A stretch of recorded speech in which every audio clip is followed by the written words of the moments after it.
এই 12-14 মাসে মনে করেন যে ঐকমত্য কমিশনে অনেকগুলো বৈঠক করেছেন, জুলাই সনদ নিয়ে কথা বলেছেন, কিন্তু কেউ কি বলেছেন প্রশাসন, জনপ্রশাসন কিংবা পুলিশ প্রশাসন সেখানে আপনার নিরপেক্ষ করার কোনো কাজ, কোনো কিছু করেছেন আপনারা? কিন্তু আপনি যে কাজটা করবেন, আপনি যে কথাটা বলেছেন যে নির্বাচনটা যারা করবেন, নিয়ামক শক্তি হিসেবে যারা কাজগুলো করবেন তাদের অবস্থানটা কি হবে, তারা কারা আছেন? আমি তো একটা সহজ বাংলা হিসাব দেই, একটু যদি বলি, 3,500 সাব ইন্সপেক্টর, ইন্সপেক্টর সারা বাংলাদেশে দরকার হয়। এটা বাংলা হিসাব, সোজা কথা। 2003 সালে বিএনপির সময় 300 সাব ইন্সপেক্টর নিয়োগ দেওয়া হয়েছিল।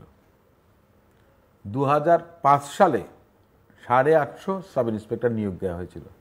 তাদের মধ্যে অনেকে, অর্থাৎ 1150। সেখানে আপনার তখন 4 দলীয় জোট ছিল, তাহলে জামাতেরও কেউ ছিলেন। আবার এর মধ্যে মনে করেন যে আওয়ামী লীগের লোকজনও কিন্তু নিয়োগ পেতে পারেন। আমি ভিন্ন ফ্যাক্টরের কথা আমি সেটা উল্লেখ করছি না।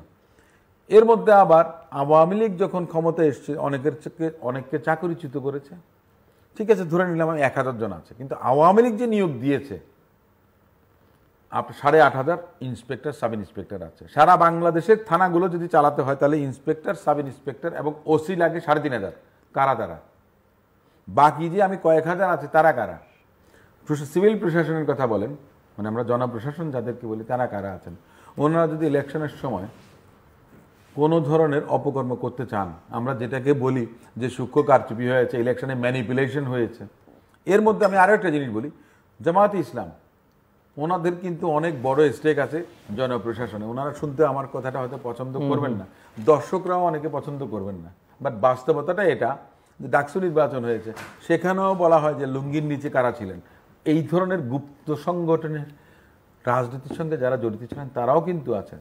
তো কিভাবে আপনি মনে করেন যে একটা সুন্দর সুষ্ঠু নির্বাচন হবে নিরপেক্ষভাবে? আমি এই বিষয়টা আমার কাছে একটু আমার কাছে মানে খটকা লাগে, ব্যক্তি হিসেবে বলেন, একজন আইনজীবী হিসেবে বলেন, আমি এইটুকু অন্তত বলতে পারি। এটা একটা চ্যালেঞ্জ হবে। কিন্তু এই 12-14 মাসে মনে করেন যে ঐকমত্য কমিশনে অনেকগুলো বৈঠক করেছেন, জুলাই সনদ নিয়ে কথা বলেছেন, কিন্তু কেউ কি বলেছেন প্রশাসন, জনপ্রশাসন কিংবা পুলিশ প্রশাসন সেখানে আপনার নিরপেক্ষ করার কোনো কাজ, কোনো কিছু করেছেন আপনারা?